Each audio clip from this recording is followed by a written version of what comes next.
Hello everyone, I hope you're well and you're happy. So in this video we're making this functional, beautiful, stunning storage unit or a storage box. This is perfect for toys or perfect for any storage needs that you may have at the house. So please do try this project and let me know down below what your views are on this project.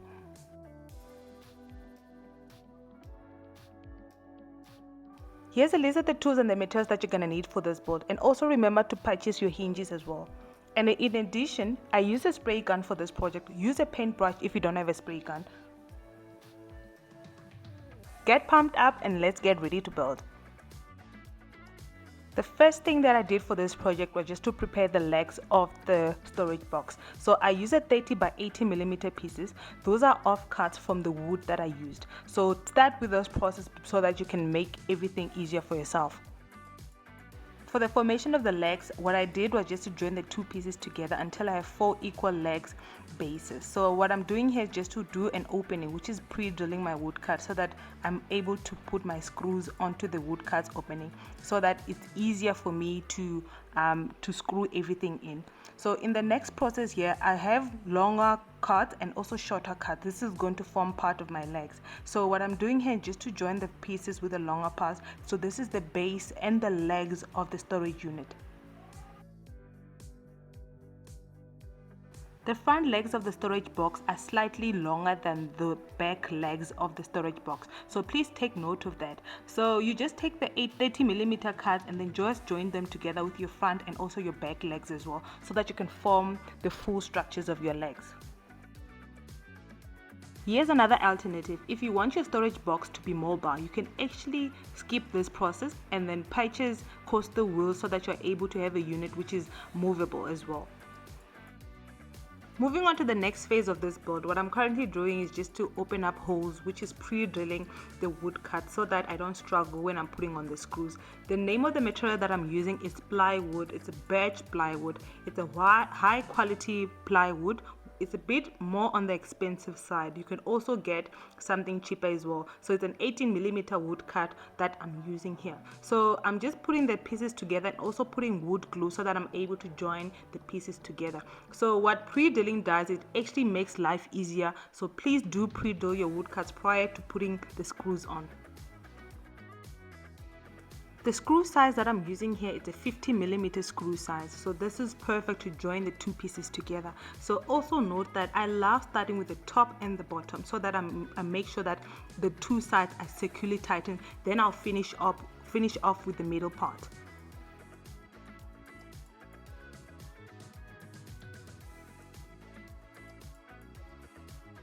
Repeat the same process for the other side as well, and also remember your wood glue. So the reason we use wood glue is just to reinforce the structure, so it must be strong and also secured as well. For a project like this, especially if you're working alone, I advise that you get wood clamps. So my clamps were not long enough for this process, so do get wood clamps so that you can make everything easier for yourself and you don't have to struggle. Please comment down below and let me know if this is something you want to try, or if this is something that you really need. So comment down below and say, I need this. So moving on to the next phase, basically what I'm doing here is just putting on wood screws. So I've decided to just use black wood screws for this. Those are the only ones that I had, which are about 50 millimeters. So basically, if you pre-drill your wood, you know I'm an advocate of pre-drilling. It makes life easier and you don't have to struggle as well. So you'll see here I'm using clamps. The reason I'm using clamps is because the wood has a tendency of splitting, and it was splitting as I was putting everything together. So I was just putting the wood cuts together so that it must be tight and then it must not split while I'm putting on the screws.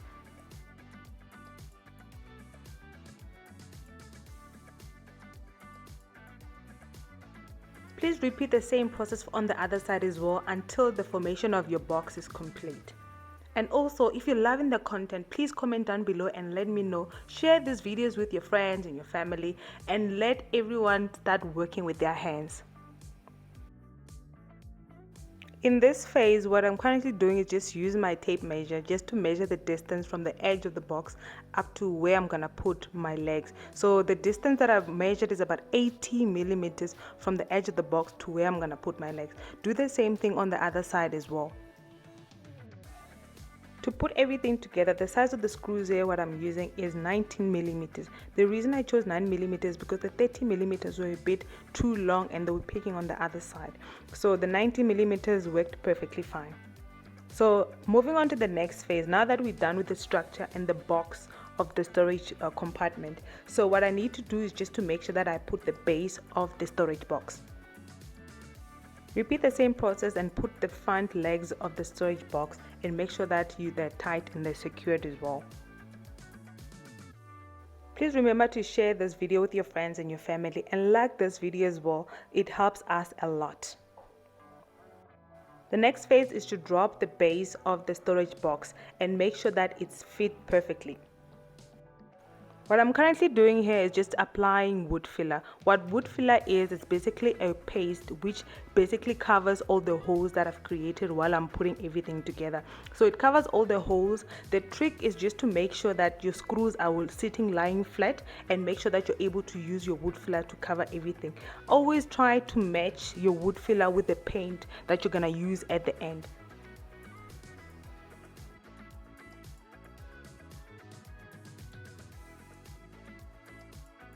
Hang in there, we're nearly done. So now in this phase, I'm just putting on the lid of the storage box. So the lid measurements are listed on below. So it's a bit slightly longer compared to the initial box so that they can overlap on the other side.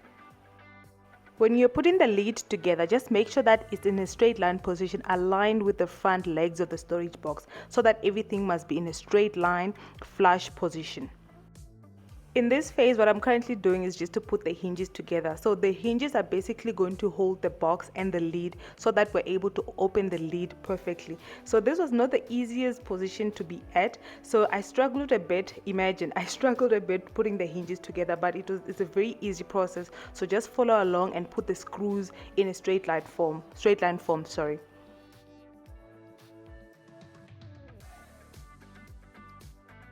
After you're done fastening your hinges, it's always best that you test out that this unit is working perfectly fine and the hinges are opening smoothly and as perfectly as possible.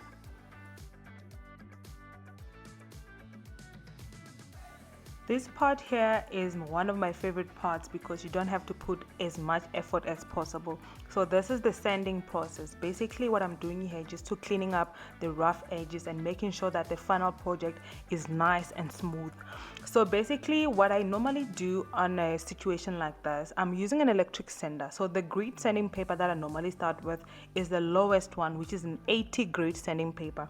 Then once I'm done, maybe about 10 minutes later, so I move on to the higher grit sanding paper, which is just like to wrap up the entire sanding process to smoothen out the final edges, and I'm using the 180 grit sanding paper.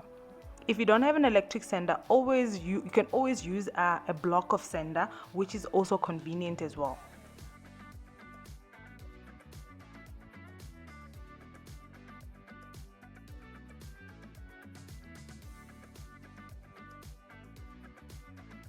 In this phase, we're moving on to the painting or the staining of your project. So choose whatever paint is best for you. So I decided to choose white because I wanted something light and bright. So I'm using a spray gun. If you don't have a spray gun, also go ahead and use your normal paintbrush and just to paint your final project to its final completion. So the spray gun that I'm using is battery operated, so it was so convenient. It was very quick for me to paint, and I actually enjoy the process because it was actually my first time using a battery operated spray gun.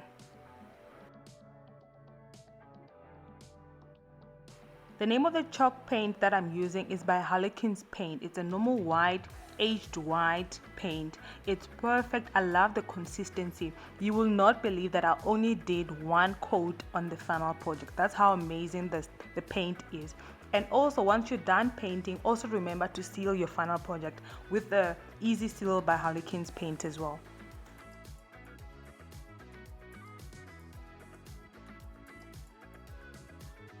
This is how the final storage box is looking. It's nice, it's crisp, it's beautiful. I love this project.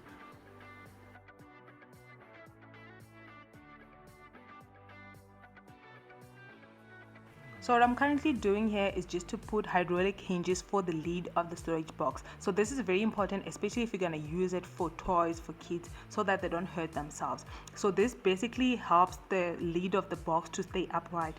So I managed to install it in such a way that the lid opens up to a 45-degree angle, so that you're able to put in your toys or whatever you want to put in for the storage box.